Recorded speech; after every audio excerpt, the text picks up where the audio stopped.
شرط ہے، ایمان مقدم ہے. اور کہنے کے لیے تو بہت سارے لوگ مومن ہونے کا دعویٰ کرتے ہیں، مگر قرآن پاک سے پوچھیں تو قرآن خود کہتا ہے وَمِنَ النَّاسِ مَن يَقُولُ آمَنَّا بِاللَّهِ وَبِالْيَوْمِ الْآخِرِ وَمَا هُم بِمُؤْمِنِينَ. اگر لوگ یہ کہیں کہ میں ایمان لایا اللہ پر، ایسا نہیں کہ قرآن میں آپ کو ڈھونڈنا ہے. قرآن شریف اٹھائیے، کسی بھی مکتب فکر کا قرآن اٹھا لیجئے، پہلا پارہ سورہ بقرہ شریف، دوسرا صفحہ، 3-4 آیتیں آپ نیچے اتریے، آپ کو نظر آئے گا پہلا رکوع ختم ہوتی وَمِنَ النَّاسِ مَن يَقُولُ آمَنَّا.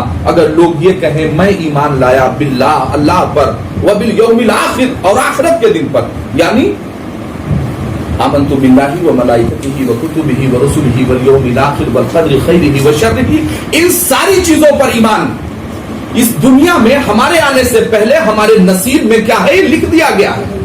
اس دنیا میں آنے سے پہلے مصائب اور مشکلات کو بتا دیا گیا ہے، ساری چیزیں موجود ہیں.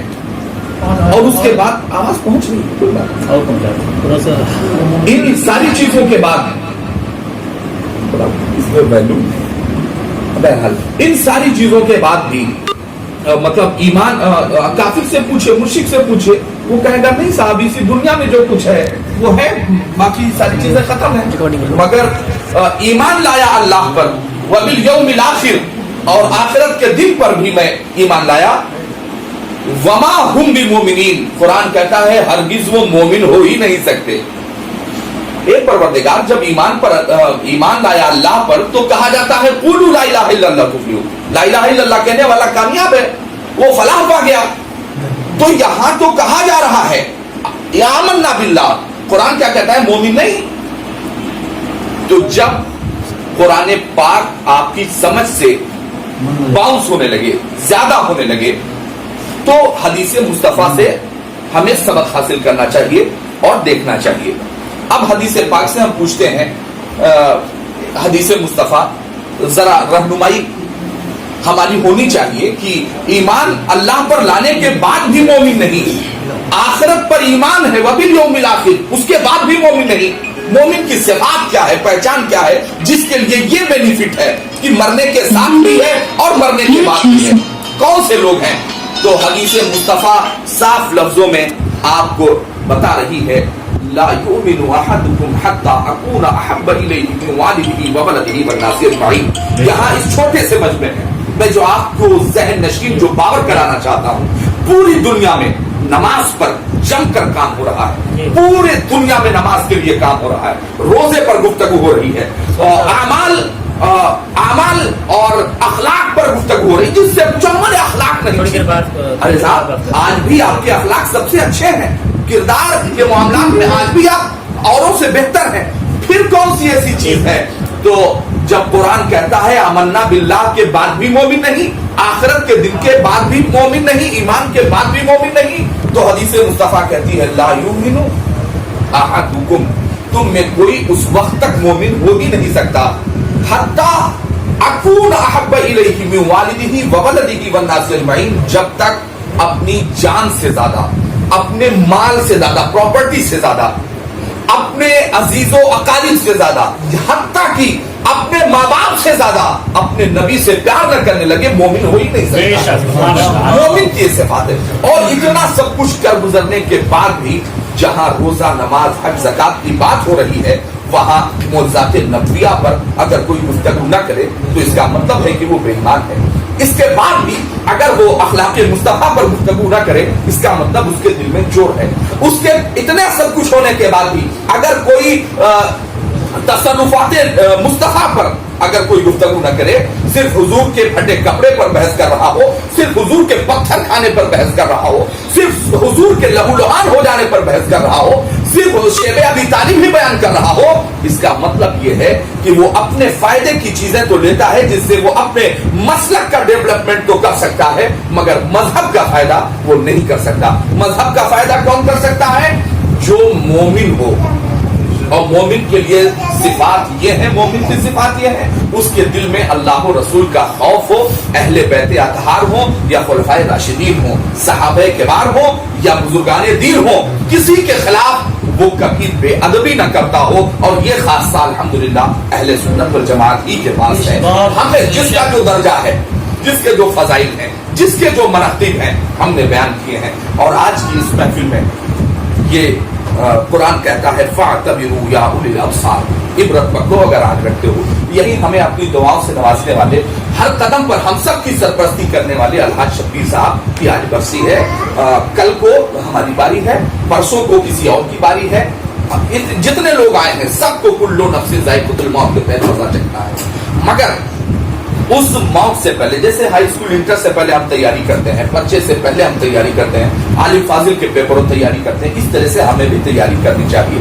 اور جو کام آج شاہد بھائی، ان کے برادران نے، قاری رضا اشرف صاحب نے، محترم جمیل صاحب نے، ان ہمارے معزز افراد نے جو یہ کام کیا ہے، وہ صرف اپنے ابا کے لیے نہیں کر رہے ہیں، وہ اپنے لیے بھی کر رہے ہیں، کیونکہ ان کا بیٹا بھی بیٹھا ہے. اگر آج آپ اپنے باپ کو یاد رکھو گے، کل آپ کا بیٹا بھی آپ کو یاد رکھے گا.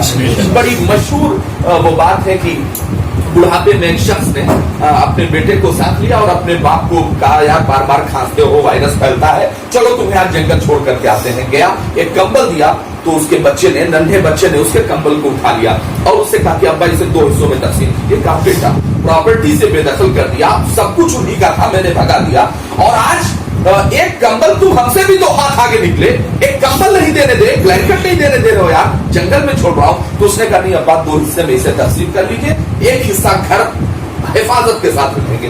ارے بیٹا ہم سے بڑے کنجوس نکلے. کہا نہیں ابا کنجوس نہیں، میں سبق حاصل کر رہا ہوں. فَاعْتَبِرُوا يَا أُولِي الْأَبْصَارِ، عبرت پکڑو اگر آنکھ رکھتے ہو. اس بچے نے کہا ابا آج آپ کے ابو بوڑھے ہیں تو جنگل میں چھوڑا ہے، آدھا رکھوں گا، کل آپ کو بھی تو بوڑھا ہونا ہے، وہی آدھا دے کر آپ کو گھر سے میں نکال دوں گا. آپ عبرت پکڑیے. جنہوں نے فاتحہ، ایصال ثواب اور درود کی محفلوں پر جنہوں نے آبجیکشن کیا تھا، میں ریسرچ اسکالر ڈاکٹر اسرار احمد کی بات کر رہا ہوں، پوری دنیا میں سنا جاتا ہے، سنی جماعت کے نہیں ہے وہ، مگر سوشل میڈیا نے بہت سارے بہروپیوں کو سامنے لا کے کھڑا کر دیا. جو پردے کے پیچھے کچھ اور کرتے تھے، سامنے کچھ اور، پردے کے پیچھے کچھ اور کرتے تھے. ڈاکٹر اسرار احمد کی قبر پر تختی لگانا اگر درست ہے تو گنبد خضرا بنانا درست کیسے نہیں ہوگا؟ بزرگان دین کے مزارات کی تعمیر اور ان کے مقامات کو اجاگر کرنے کے لیے چادر چڑھا دینا یہ ناجائز ہے. اور ڈاکٹر اسرار احمد میرے موبائل میں موجود ہے، ڈاکٹر اسرار احمد کی قبر پر پوری دنیا میں جن کی تقریر سنی جاتی ہے، کبھی موقع ملے گا تو سنیے گا، پوری قبر ہمیشہ پھولوں سے بھری رہتی ہے. امام الوہابیہ مولانا اسماعیل دہلوی، جن کی بنیاد پر پوری دنیا میں تفرقہ پھیلا، جس نے کتاب التوحید کو یہاں لا کر کے تقویۃ الایمان کا ترجمہ کر کے اور پورے ملت اسلامیہ کو تباہ و برباد کر دیا. دہلی میں چلے جائیے، پتہ نہیں اندر ہے کہ نہیں، تاریخ کچھ اور ہے، وہاں بنا کر کے وہاں مجاور بھی موجود ہے، وہاں مزار بھی بنایا گیا ہے. دیوبند میں چلے جائیے، جتنے اکابرین ہیں سب کی قبریں موجود ہیں. تو اگر تمہاری نظر میں تمہارا عالم بہت مرتبے والا ہے تو ہماری نظر میں ہمارا باپ اسے کم مرتبے والا، جس نے زندگی دی، جس نے بندگی کے شعور بھی دیے ہیں، جس نے ہمیں اسلام بھی دیا ہے، دین بھی دیا ہے، پراپرٹی بھی دی ہے. تو اگر تم پردے کے پیچھے کرو تو ہم کھلے عام اس کام کو کرنے کے لیے تیار ہیں. یہی تو مصطفیٰ جان رحمت کا کردار رہا ہے، یہی تو صحابہ کرام نے کیا. حضرت ابو ایوب انصاری نے قبر مصطفیٰ کو بوسہ دے کے قیامت تک کے لیے مسئلہ حل کر دیا کہ اصحابی کا نجوم میں بھی داخل ہوں. اگر قبروں کو بوسہ دینا حرام اور ناجائز ہوتا، ابو ایوب انصاری کبھی یہ کام نہیں کرتا. یہ سیدھی سی بالکل فیکٹ چیزیں ہیں. تو آج ہم سبھی لوگ بیٹھے ہیں، اس کی تیاری کرنا ہے. میں کل ہی ابھی حضرت موسیٰ علیہ السلام کا واقعہ پڑھ رہا تھا. حضرت موسیٰ علیہ السلام کی بارگاہ میں آخری بات کہہ کے میں بیٹھ رہا ہوں کیونکہ جمعہ کا وقت ہو رہا ہے. حضرت موسیٰ علیہ السلام کی بارگاہ میں موت کا فرشتہ آیا اور اس نے کہا کہ صاحب روح نکالنے کے لیے آیا ہوں اور آپ ہمارے ساتھ چلیں. ایک ہاتھ کھینچ کے مارا ہے موت کے فرشتے کو، ایک ہاتھ مارا، آنکھ باہر آ گئی، آنکھ باہر آئی. جلیل القدر پیغمبر تھے، اب کس کی مجال؟ جناب موسیٰ نے مارا، آنکھ باہر آئی، پروردگار کی بارگاہ میں پہنچے، مارے رہا. موسیٰ نے گیا تھا روح نکالنے، مار دیا ہے، آنکھ باہر آ گئی. ٹھیک ہے کوئی بات نہیں. موسیٰ تھوڑا گرم مزاج کے ہیں، کوئی بات نہیں. ایسا ہے ایک گائے لے کر کے جاؤ اور جناب موسیٰ سے کہہ دو کہ اگر چلنا چاہتے ہیں تو اس پر ہاتھ پھیر دیجیے، نہیں چلنا چاہتے ہیں تو کوئی بات ہی نہیں ہے. تو موت کے فرشتے لے کر کے آئے. انہوں نے کہا کہ دیکھیے موسیٰ علیہ السلام میں لے کر کے آیا ہوں، اگر آپ چلنا چاہتے ہیں